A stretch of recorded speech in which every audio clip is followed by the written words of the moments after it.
राधे राधे दोस्तों, आइए जानते हैं इस वीडियो में भगवान श्री कृष्ण का नाम लड्डू गोपाल कैसे पड़ा और वो सबको इतने प्रिय कैसे हो गए।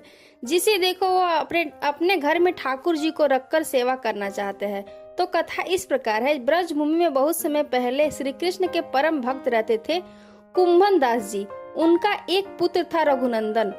कुंभन दास जी के पास बांसुरी बजाते हुए श्री कृष्ण का एक विग्रह था। वे हर समय प्रभु की भक्ति में लीन रहते और पूरे नियम से श्री कृष्ण की सेवा करते।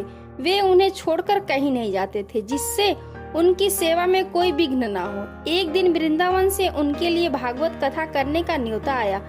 पहले तो उन्होंने मना किया, परंतु लोगों को जोर देने पर वे जाने के लिए तैयार हो गए कि भगवान की सेवा की तैयारी करके वे कथा करके रोज वापिस लौट आया करेंगे। वह भगवान का सेवा नियम भी नहीं छूटेगा।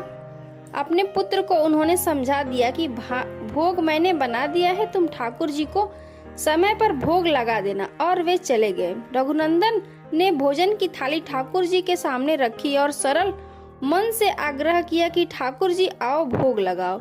उसके बाल मन में यह छवि थी कि ठाकुर जी आकर अपने हाथों से भोजन करेंगे जैसे हम खाते हैं।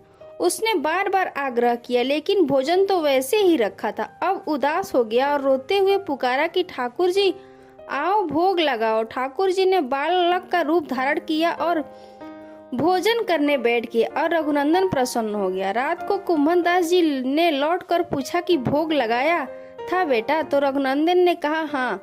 उन्होंने प्रसाद मांगा तो पुत्र ने कहा कि ठाकुर जी ने सारा भोजन खा लिया। उन्होंने सोचा बच्चों को भूख लगी होगी, उसने ही खुद खा लिया होगा।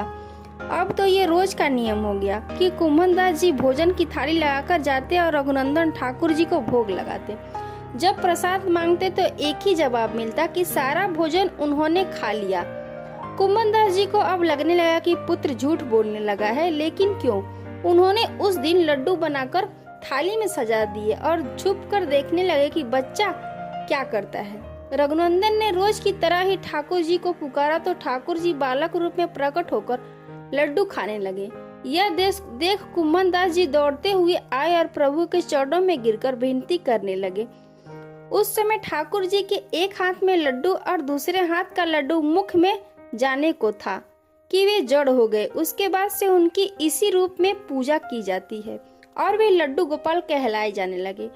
ठाकुर जी के बारे में और जानने के लिए सब्सक्राइब करें मेरे चैनल क्रिएटिव कहानियां को और वीडियो को लाइक करना ना भूलें। जय सीताराम।